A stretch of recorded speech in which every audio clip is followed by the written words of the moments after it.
دیتے ہیں۔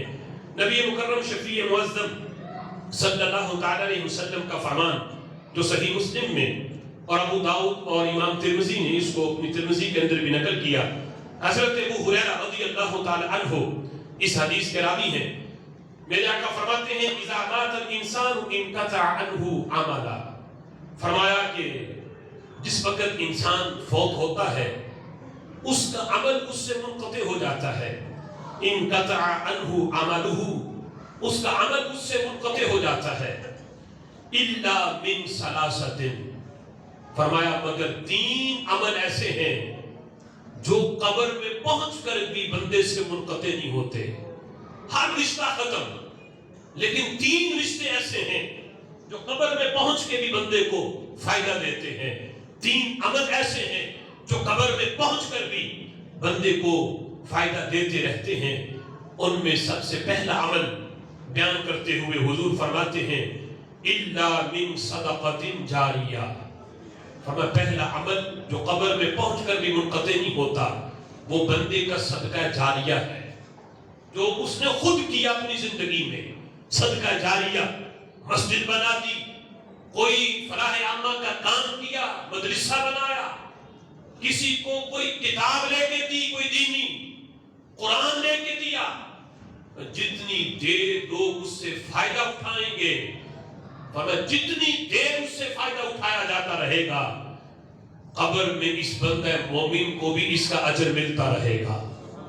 فرمایا او علم ينتفع به، دوسرا عمل وہ علم کہ جس سے لوگ نفع حاصل کریں۔ دینی علم کسی کو پڑھا دیا، کسی کو قرآن کی کوئی سورت سکھا دی، کسی کو کوئی دینی مسئلہ بتا دیا، کسی کی دینی لحاظ سے کوئی مشکل حل کر دی، قرآن پڑھا دیا، ناظرہ پڑھا دیا، کسی کو کوئی حدیث بتا دی، نماز کے فرائض بتا دیے، شرطیں بتا دی، کوئی دینی مسئلہ بتا دیا۔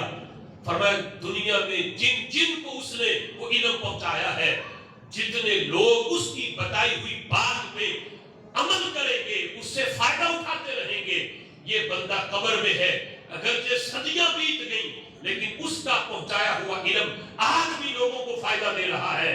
فرمایا جب تک لوگ اس سے فائدہ حاصل کریں گے قبر کے مقیم کو قبر میں اس کا اجر ملتا رہے گا۔ سبحان اللہ۔ تیسرا حضور فرماتے ہیں او والد صالح، وہ نیک اولاد، نیک اولاد، بد نہیں، نیک اولاد۔ بد کا رشتہ تو ختم، نیک اولاد اگر کوئی دنیا میں چھوڑ کے گیا، فرمایا یہ ایسا خزانہ ہے جو قبر میں پہنچ کے بھی بندے کو فائدہ دیتا رہتا ہے۔ نیک اولاد کون سی؟ میرے محبوب نے آگے صفت بیان کی۔ آج وہ نیک نہیں کہ والدین سمجھے ہم نے دنیاوی لحاظ سے بڑا پڑھایا، بچہ ہمارے بڑے جو ہے تابعدار ہے، بڑی دنیاوی کسی اونچی کرسی پہ ہے، وکیل بنا دیا، جج بنا دیا، بڑی اونچی کرسی پہ بیٹھا ہے، بڑا ہمارا تابعدار ہے۔ کیا فائدہ اس وکیل، اس جج کا، کیا فائدہ اس کرسی کا کہ والدین ادھر آنکھیں بند کریں بیٹا بھول جائے۔ لیکن قربان جائیں جو مدرسے کی صف پہ بیٹھ کے جس نے قرآن پڑھا، جس پہ ہزاروں سینکڑوں خرچ نہیں کیے، جس پہ لاکھوں نہیں لگائے، جس کو پڑھانے کے لیے لاکھوں کروڑوں کی فیسیں نہیں بنی، کسی کو رشوت نہیں دینی پڑی، صرف صبح اٹھا کے اس کو مدرسے میں بھیجا کہ جا بیٹا جا کے قرآن پڑھ۔ فرمایا جب وہ بچہ باپ ماں دنیا سے چلے جانے کے بعد بھی جب بھی قرآن کھول کے پڑھتا ہے، اسے یہ کہنے کی حاجت نہیں کہ جو میں نے پڑھا ہے اللہ اس کا ثواب میرے باپ کو پہنچا، میری ماں کو پہنچا۔ جب بھی وہ قرآن پڑھے گا ایٹومیٹک اس کا ثواب اللہ والدین کو پہنچاتا رہے گا۔ سبحان اللہ۔ یہاں صرف جو بیان کی ہے میرے محبوب نے، فرمایا او والد صالح یدعو لہو، وہ نیک اولاد جو اپنے والدین کے لیے دعا کرے۔ یہ الفاظ ایک بہت بڑے مسئلے کو بھی حل کرتے ہیں۔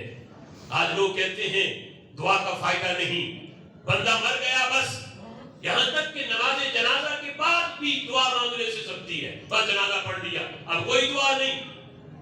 یعنی اس حد تک کہ بندے کے اپنے اعمال ہی بندے کو فائدہ دیتے ہیں. تم لاکھوں مانگتے رہو اس تمہاری دعا کا کوئی فائدہ نہیں. میرے محبوب نے فرمایا ایسی اولاد بدبخت ہے.